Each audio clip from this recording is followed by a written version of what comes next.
e vamos conversar agora com o Camilo Vanucchi, ele que é jornalista, autor do livro Vama de Perus, uma biografia. Olá, entre outros livros. Olá, Camilo, bom dia, seja muito bem-vindo. Bom dia, Marilu, bom dia, ouvintes, espectadores. Camilo, bom, vamos falar aqui desse episódio, né, bastante triste, né, que a gente está vivendo nesse momento, o caso do Dom Phillips e também do Bruno Pereira. E você escreveu um artigo na sua coluna de ontem, né, no UOL, O Brasil Voltou à Época dos Mortos e Desaparecidos Políticos, onde você define tudo o que aconteceu no caso do indigenista Bruno Pereira e do jornalista inglês Dom Phillips como terrorismo de Estado, né? Então eu queria que você inicialmente falasse sobre essa política deliberada de violência do Estado brasileiro a partir desse caso que comove o Brasil e o mundo, Camilo. Marilu, é tanta coisa que eu não sei nem por onde começar, mas eu estava ouvindo agora a reportagem de vocês mesmo falando dos servidores, dos desaparecidos, desse desmonte da FUNAI. Mais do que desmonte, né? É um aparelhamento da FUNAI, é uma utilização indevida para uma coisa que não é o oposto do que a Constituição pede, o que a FUNAI havia sido criada. Marilu, a gente tem 80 mil pessoas desaparecidas no Brasil por ano. Aí entra o desaparecimento que é forçado e o desaparecimento não forçado. A pessoa que saiu de casa e não voltou mais e que não tem mais... Ela pode ter resolvido fugir, nunca mais aparecer. Mas a gente vê, assim, existe um sistema que você não tem nenhum sistema de encontrar essas pessoas que funcione, não tem interligação entre estados, uma série de questões, até se você for morrer... a sua família não procurar você, um prazo de 3, 4 dias, você vai ser enterrada como uma pessoa desaparecida, como um indigente, como uma pessoa não reclamada, que é o termo oficial que eles usam. Eu acho que tudo isso é política de Estado, porque você tem um Estado que, em vez de proteger, ele permite que essas coisas aconteçam. E o que a gente está vendo agora com Dom e Bruno é uma política de Estado que começa na campanha eleitoral, que começa com a ideia de que vamos acabar com todo o ativismo no Brasil, que é uma frase de Bolsonaro candidato. É uma pessoa que arma a população, uma pessoa que é um Estado que arma a população, é um Estado que permite que garimpeiros atuem, madeireiros atuem, e fortalecem, incentivam esse tipo de coisa. E além de tudo isso, você tem uma coisa do discurso, Marilu. A gente, quando o discurso, as falas, elas induzem, elas deliberam, elas permitem, elas funcionam como salvo-conduto. Quando uma pessoa fala assim, eu prefiro ter um filho morto a um filho homossexual, ela induz uma violência, ela permite que pais, mães, familiares ou pessoas que não são da família matem um homossexual. Então é uma coisa perversa que a gente está vivendo agora, sem contar a morte da polícia. A morte da polícia, ela é evidentemente uma morte feita pelo Estado. Polícia é agente de Estado. Você sabe que em 2013 morriam pela polícia 2.000 pessoas no Brasil. No ano passado foram 6.000 pessoas no Brasil, é um número que triplicou em 8 anos. Então, uma coisa, a gente está vivendo um terrorismo e é uma morte, uma violência de Estado, e é terrorismo porque ela atua de uma maneira a fazer com que as pessoas não ajam, não saiam de casa, não cometam aventuras, né? Que é a palavra que ele usou recentemente. Então, quem que vai sair da sua casa para fazer um ativismo importantíssimo na Amazônia, sabendo que você tem uma estrutura de crime, com madeireiros e garimpeiros e pescadores ilegais armados, e um Estado que é conivente, que induz esse tipo de coisa, e que na hora de falar, em vez de dizer que lamenta, que vai envidar todos os esforços para descobrir, ele diz que quem mandou sair de casa, né? A culpa do estupro é da moça que andou com a saia curta. A culpa do Dom e do Bruno terem desaparecido e morrido, serem mortos, terem sido assassinados, é porque eles foram andar onde não deveriam. E Camilo, você fala aqui também no seu artigo, né, que o jornalista inglês e o indigenista, né, estão entre os muitos mortos e desaparecidos políticos do Brasil. né? Quer dizer, a gente faz logo, e você faz essa associação direta com a época da ditadura militar, né? Eu queria que você falasse desse período que a gente está vivendo hoje, em comparação com esse período da ditadura militar, e você que escreveu esse livro sobre a fala de Perus, né? Existe muita conexão aí, né, Camilo? Você sabe que usualmente, a gente usa o termo morto, desaparecido político como a pessoa que era um militante de uma organização contrária à ditadura militar, de resistência democrática, ou que chegou na guerrilha, enfim, que atuava para derrubar a ditadura militar e que foi morto e desapareceu. Ou foi morto ou desapareceu, ou foi morto e desapareceu, que é a associação muito comum, que a pessoa é morta, mas nunca aparece o corpo, a família não fica sabendo, então ela está morta e desaparecida. Agora, na Vala de Perus, a Vala de Perus, ela foi uma vala, uma cova clandestina no cemitério municipal de São Paulo, que foi descoberta em 1990, mas que ela foi construída em 76, onde foram ocultadas 1.049 sacos com ossos, ou 1.049 ossadas, apesar de que pode ter mistura de ossadas no mesmo saco. Mas, grosso modo, é isso. Ali pode ter até 40 militantes políticos, guerrilheiros, pessoas que tinham uma atuação contrária à ditadura, que podem ter sido executadas ou mortas sob tortura, e depois tiveram seus corpos ali ocultados. 40. São mais de 1.000, portanto, que não tinham nenhuma atuação de militância, de resistência, de oposição à ditadura militar oficial. Agora, elas foram mortas, elas foram enterradas de propósito numa vala clandestina, sem identificação, às vezes com nome falso, às vezes sem identificação nenhuma, com a intenção de que as famílias não localizassem, que elas desaparecessem. A pergunta que eu faço, a provocação que eu faço é assim: essas 1.000 que não são os militantes políticos, não são desaparecimentos políticos. Porque eu falo o seguinte, é uma política de Estado que construiu alguém, um servidor municipal, não foi uma pessoa qualquer, foi um cara da Prefeitura de São Paulo, que orientou um funcionário, um coveiro, um sepultador, um funcionário de um cemitério público municipal de São Paulo, a construir uma vala clandestina de madrugada, num lugar de terra, né? A vala é uma cova, uma rachadura na terra, um buraco na terra, feito com uma retroescavadeira, tirou esses corpos de onde eles estavam enterrados antes e colocou numa vala clandestina para que elas desaparecessem.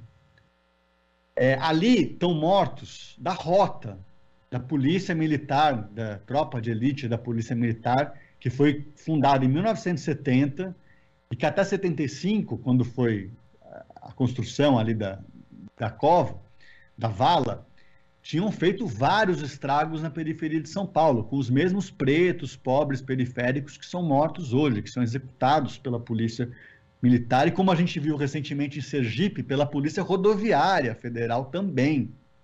Estou falando do caso Genivaldo, mais uma morte atribuída ao Estado, responsabilidade do Estado. Foi morto sob tortura no porta-malas de uma viatura policial, asfixiado por gás de pimenta. O que eu digo é o seguinte: ali você teve uma estrutura federal, estadual e municipal, porque os ML são estaduais, porque o DOI-CODE, ou o instrumento, o aparato repressivo do Estado, da polícia política, era federal, que coniviu e construiu um caminho para culminar no desaparecimento de pessoas que não tinham nenhuma atuação política. Hoje, existe muito disso, e é um terrorismo de Estado que eu menciono, porque, com muita clareza, e mortos desaparecidos políticos, porque há essa deliberação de armar, de permitir, de incentivar que que garimpeiros atuem naquela região, e com toda essa construção de linguagem simbólica de dizer, mas o que eles foram fazer lá? Por que eles estavam sozinhos? O que eles estavam fazendo na Amazônia? Um lugar perigoso. Eles eram mal vistos naquela região. Eu vi uma foto maravilhosa esses dias do Bruno, cercado por indígenas, uma criança no ombro dele, vendo vídeos ou fotografias num laptop que ele tinha feito. Eu falei, olha como ele é mal visto naquela região. Extremamente querido, né, por essas pessoas. E daí, o presidente da República, ele se coloca dessa forma. Como não vão, não atuem, não se metam onde vocês não são chamados, não vão atrás, não investiguem, não façam, não venham da Inglaterra, de Londres, seja lá onde for, apurar jornalismo ambiental neste país. O recado que ele está dando é isso. Porque vocês podem se dar mal. Pode acontecer com vocês. Exato, e você, inclusive, assemelha o discurso do presidente Bolsonaro com, por exemplo, o discurso do Médici, enfim, com esse discurso para dizer, como você diz no artigo muito bem, a culpa não é minha. É meio por aí, né, Camilo? Não há tortura. Sempre foi essa lógica. Isso não acontece. Isso aí é porque tem algum vagabundo, né? Palavra hoje eles usam muito, algum vagabundo, algum terrorista, que é palavra usada na época, alguém que está perturbando a paz do país, e essas pessoas aqui e de novo, a Vala de Perus mostra que ninguém precisa ser um ativista, um militante, um terrorista. Ninguém precisa perturbar a ordem pública para ser assassinado por um regime militar, um regime. Hoje a gente está um governo que tem muito mais militares do que na ditadura militar. Então, eu diria que pode ser um Estado, um governo militarizado, se a gente não quiser usar a palavra militar, porque não tem um general no papel na função de presidente, mas é um Estado absolutamente militarizado, inclusive a FUNAI, como sabemos. Mas dizer o seguinte, né, que o discurso é sempre um discurso de que para o cidadão de bem nada vai acontecer. E eu acho absolutamente deturpado, perverso, e a gente sabe que não é isso, né? O cidadão de bem, o Bruno é um cidadão de bem, o Dom é um cidadão de bem, o Genivaldo é um cidadão de bem. E essas pessoas, os cidadãos que não são de bem aí, eu tendo a dizer que são as pessoas que são coniventes com esse tipo de desaparecimento e morte. Exato, e você disse também, né, Vanucchi, Camilo, que ou é pelo Estado, né, enfim, esse crime, né, os crimes que estão acontecendo, ou pelos grupos criminosos, não é isso? Quer dizer, os grupos criminosos estão aí ganhando força nesse governo, ao ponto de acontecer o que aconteceu, né, com essas pessoas, com o Bruno, com o Dom, enfim. Só que o Estado, como você disse, ele dá praticamente toda a porta aberta para que isso aconteça, né? Então a gente está vivenciando isso, né, Camilo? Os criminosos estão aí justamente para atuarem sem problemas, né, no nosso governo atual, não é? É um salvo-conduto, né? Eu destacaria as milícias, evidentemente, que hoje, desaparecimento forçado hoje, a gente encontra muito nas milícias. As milícias têm cemitérios clandestinos. A cada ano a gente lê notícias e fica sabendo da desova de corpos pelas milícias, que são apoiadas no parlamento, apoiadas por famílias que estão no poder. E a gente, mas foi um narcotráfico. O que o governo está fazendo para coibir o narcotráfico? O que o governo está fazendo para coibir o garimpo ilegal, a prática de extração madeireira, a fronteira agrícola que avança sobre a Amazônia ilegal, Amazônia legal? Por que tem ativista indígena precisando fazer expedição? Por que tem jornalista inglês vindo cobrir aqui e preparando um livro que ele preparava, o Dom Phillips, chamado Como Salvar a Amazônia? Quer dizer, qual é o papel que está sendo desempenhado para coibir o crime? Ele arma a população, mas não está trabalhando nesse sentido.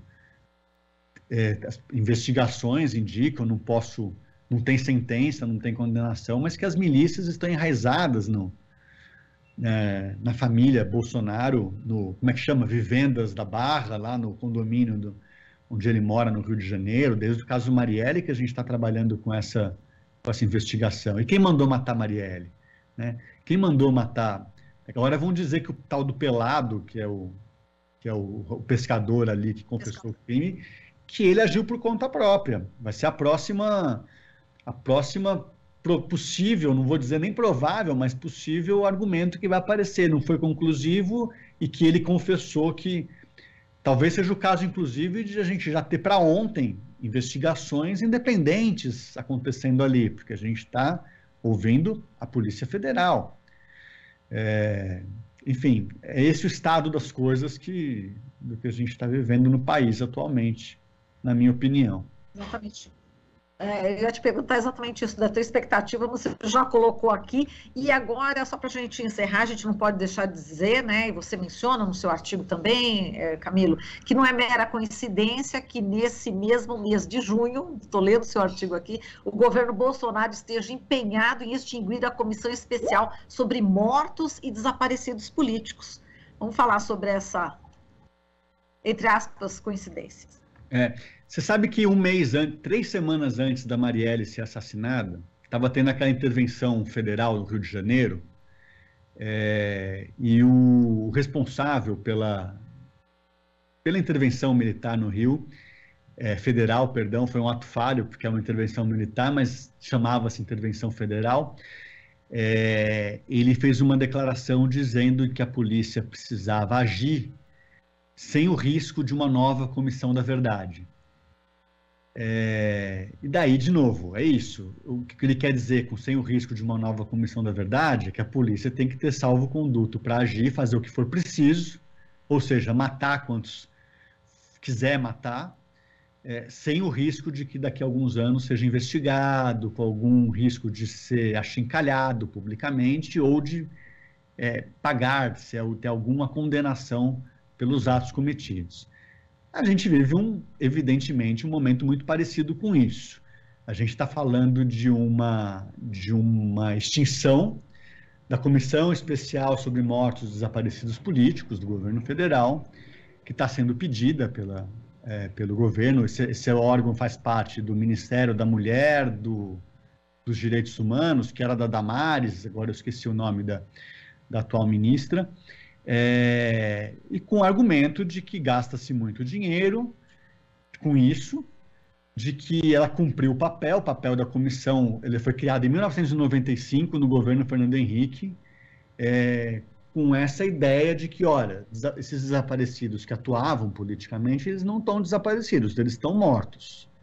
Então, eles precisam ter um assento de óbito para as famílias poderem liberar os bens que estão todos embargados para fazer herança, essas coisas, distribuição, rateio na família, né, dos bens, para liberar essas coisas e para a pessoa poder, sou viúva, sou órfão, né, porque não tinha respostas, né, apesar de que a maioria deles até hoje não se tem o corpo, não se tem a materialidade dessa morte. E aí a comissão também analisava os pedidos de indenização, os pedidos de essa justiça de transição que foi criada desde aquele momento, e com a tarefa, a incumbência de procurar os corpos. O desaparecimento forçado, Marilu, ele é um crime de lesa humanidade que ele não termina enquanto os corpos não aparecem. Os corpos não aparecem, é uma coisa curiosa, mas assim, se o Estado é responsável por um desaparecimento, enquanto este corpo não aparecer, o crime ele continua acontecendo. O Estado brasileiro, ele está cometendo hoje um crime de desaparecimento forçado ao ocultar um corpo que foi jogado na Baía de Guanabara, foi incinerado. Ele precisa dar resposta, ele precisa dizer o que foi feito com esses mortos desaparecidos políticos.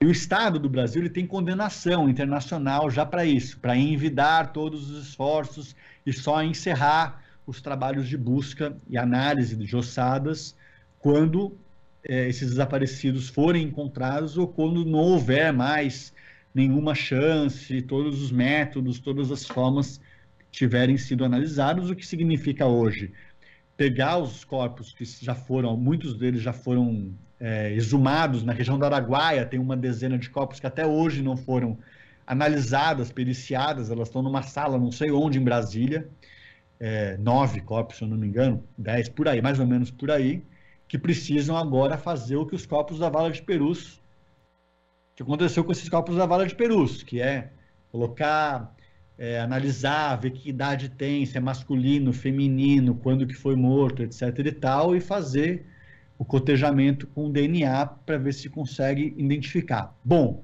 o governo atual quer acabar com isso, porque 95, ele diz que já passou o tempo, ele quer colocar uma espécie de um marco temporal, né? Que é da mesma maneira que reserva indígena só para quem já tinha a reserva em 88 na Constituição. Mais ou menos isso também. Quem não pediu em 95 a indenização, a localização dos corpos, não vamos abrir mais para pessoas que não pediram até hoje, o que também é uma questão muito polêmica. Eu sou contrário a isso, porque os corpos eles podem ser localizados hoje, no Araguaia, em qualquer expedição. Esse pedido tem que estar aberto. Um parênteses, né? O filme mais recente do Almodóvar, chamado Mães Paralelas, os personagens ali do filme trabalham com a necessidade de exumar e periciar corpos de pessoas que foram mortas na Guerra Civil Espanhola, em 1939. Eles estão 80 anos depois, que são 39, 49, 59, 69... São pelo menos 30 anos antes dos mortos da ditadura militar brasileira, e lá eles ainda estão exumando corpos e enviando para análise para serem periciados e identificados. Então é isso, assim, esse risco ocorre. Ele marcou agora para o final do mês uma reunião da comissão para votar se ela deve continuar ou não. A comissão ela foi também aparelhada, tem 3 militares na comissão, tem toda uma... O presidente da comissão, ele é um advogado indicado pela Damares, que antes de assumir o posto, ainda em 2019, ele fez posts no Facebook, Instagram, Twitter, nas redes sociais dele, comemorando o golpe de 31 de março de 64. E essa pessoa comanda, lidera, coordena, preside a comissão responsável por investigar mortos e desaparecidos políticos provocados pela ditadura militar que ele elogia. Então é esse o cenário das coisas. Já tem agora o Ministério Público Federal, a Procuradoria da República já fez dossiê e pedidos, etc. e tal, dizendo que não pode extinguir a comissão de mortos especial sobre mortos desaparecidos políticos. Mas é uma guerra que a gente não sabe como vai acontecer, da mesma maneira que tentaram mais de uma vez acabar com a perícia das ossadas de Perus, tentaram transferir para Brasília, tirar da Unifesp, que é a Universidade Federal de São Paulo, onde está sendo feito agora, e é uma luta aí nesses 3 anos de governo atual que tem sido travada com muito suor, que a gente espera que consiga sobreviver pelos próximos 6 meses para a gente ter algum respiro depois dessa fase, essa página cruel da nossa história. Tá certo, vamos virar essa página cruel da nossa história, né? Vamos torcer realmente para essa mudança. Esperamos que seja um ponto de inflexão esse momento. Está difícil de acontecer esse ponto, mas vamos torcer para isso. Camilo, a gente agradece demais aqui a sua participação. Muitíssimo obrigada e até uma próxima oportunidade, viu, querido? Obrigado pelo convite. Até a próxima. Até a próxima. A gente falou aqui com o Camilo Vanucchi, jornalista, autor do livro Vala de Perus, uma biografia. Aqui você ouve as notícias que os outros não dão. Jornal Brasil Atual.